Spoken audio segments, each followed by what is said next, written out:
Okay, so I've waited a few days to make a video about this because I didn't want to just be another person leaping on the bandwagon, attacking a guy for the way that he looks. Because, you know what they say about people in glass houses, and mine might just be the glassiest. So I waited a few days just to try and get a bit more information. It seems like more information is not forthcoming, so I'm just going to chat about it now.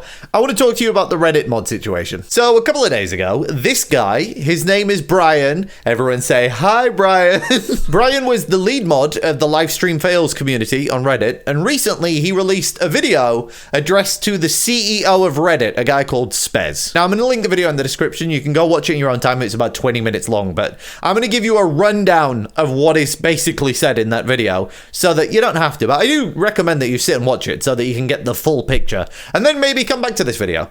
Please come back to this video. So the long story short of this is there was a game show which had been announced online called the $1 Million Fan. And in the game show, it would be Twitch streamers and their biggest fans who would be competing to prove that they are the biggest fan of the individual streamer who was signed up to, to be on that episode. So say Extra Emily had been signed up to this show, and so her top fans would be competing to prove that they're the biggest fan, which seems terrible, by the way. As a guy who's been streaming for 5 years, I can't imagine a worse hell than standing there and the most desperate ones of my fans, the ones who really want me to notice them, I'm like competing to prove I'm your biggest fan. I'm your biggest fan. And at the end of this, there was a prize of $20 million, apparently, for the winner of the competition. The winner who was the biggest fan will get $20 million. To be honest, I think that I would have to be paid $20 million to be sat there watching my biggest fans compete for my attention. Now, at the time when the show was announced, Brian took it upon himself to reach out to the production team behind the $1 Million Fan and ask if they would like to form a sort of partnership with Livestream Fails, and in return they would advertise for it on the subreddit. And that's all fine, except for the fact that the show was anything but legit. Many people are saying it's a scam. I wouldn't say that for legal reasons. I'd say it's scam-esque. But it was a scam, let's be honest. Let's keep it a buck. And in falling for this scam, Brian inadvertently was causing many other people to lose money on this scam because he'd pinned a post to the top of the subreddit announcing the show and how people could sign up in order to, potentially be selected. And then within the website, there was a series of purchases that you could make, and the purchases would make it so that you were more likely to be selected as one of the contestants. And so because of Brian pinning this post on the top of the subreddit, a lot of people had signed up, and it seems like a lot of people have lost money because of it. And so in response to that, Brian got removed as the moderator from the subreddit, and thus he is making a video addressing Spez, the CEO of Reddit, and now you're up to date. Now you're up to date on the situation, and now we can finally talk about it. See, that wasn't so bad, was it? You're up to date now. I don't know what people are talking about when they say that your attention span is shot. So, I just want to talk about this situation and sort of analyze everything that's gone on. And since I'm in my 2026 peace and love vibe, I won't be mocking his appearance. I'm sorry if you were expecting killer jokes about his appearance, but it shan't be from me. But what I will say is the vibe of his production there was very Gail Betica from Breaking Bad, wasn't it? It's very difficult to not notice. It's the exact same vibe going on. So I'm going to begin with offering an olive branch, which is, I can understand why Brian would fall for the scam, because Mythic Talent, who is like a talent agency for a bunch of streamers who they had signed off on this show and had agreed for their streamers to be involved in it. If I saw that from the outside, I'd assume that the talent agency had done their due diligence. So I can see why Brian would hear about this production, go, oh, Extra Emily's going to be on it. S-Fan is going to be on it. The sort of Botez sisters, they're going to be on it. This is legit. Fantastic. I can see why he would fall for that.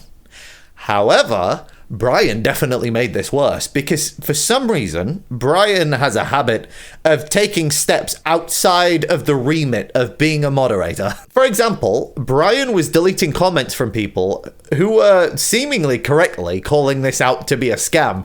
And the reason that he gives in his video for deleting those comments is that they were potentially libelous. Now, that's not your job as a moderator. Libel is something individuals are culpable for their own libelous comments. If you see libel as a moderator on Reddit, you don't have to remove that. If it's a threat, sure, you have to remove that. If it's a threat of violence or doxing or something against the actual terms of service, libel isn't technically against the terms of service as an individual. And all of the issue here emanates from the same place, which is Brian has this overinflated view of what being a moderator entails. In fact, when he describes why he became a mod in the first place, this is what he says. I became a Reddit moderator for one reason, and that is because I think that Reddit communities and correspondingly its moderators have massive power and influence, and for some reason, nobody seems to notice, care, or take this seriously. To summarize, Reddit moderators should be treated like celebrities or influencers, not because they deserve respect or anything, but because they actually have real power and influence. He became a mod because mods have this position of great power, like a celebrity would have. But the problem is, celebrity, yeah, they have certain power to a degree. They also have ego, and so do you, buddy. And you really don't want that mix of the power of enforcing rules and ego. I mean, if you want to see what that's like, look on the streets of America right now. Look at what's happening with ICE. That is what happens when you mix ego with rule enforcement. And the problem is, in that situation as a moderator, you do have power, but you don't have a lot of power. You don't even have ICE levels of power. You're not Congress creating the rules. You're not the police really having the power to enforce a lot of rules. You're basically a mall cop. You have limited power. You can tell people when they're doing things wrong, but you don't really have power, and you don't have this grand stature that you seem to think that you have. Brian says in his video that, great things can happen from communities on Reddit, and, it sort of implies that it's the job of the moderator to, spearhead these movements, but it isn't. In the same way that mall cops are not community leaders, they're just there to make sure that people are abiding by the rules. It is the job of the people to do those things. It's not the job of the mod. And that's why his conclusion in the video, which is that all of this issue was caused because Reddit doesn't provide mods with the resources that they require. If Reddit had offered me partnerships, if Reddit had pipelines to connect with kind of major companies, if Reddit had lawyers that were helping me, reading over these contracts, reading over these agreements, none of these very real mistakes that I made would have happened. That's bunkum, because it's not your job to form these partnerships.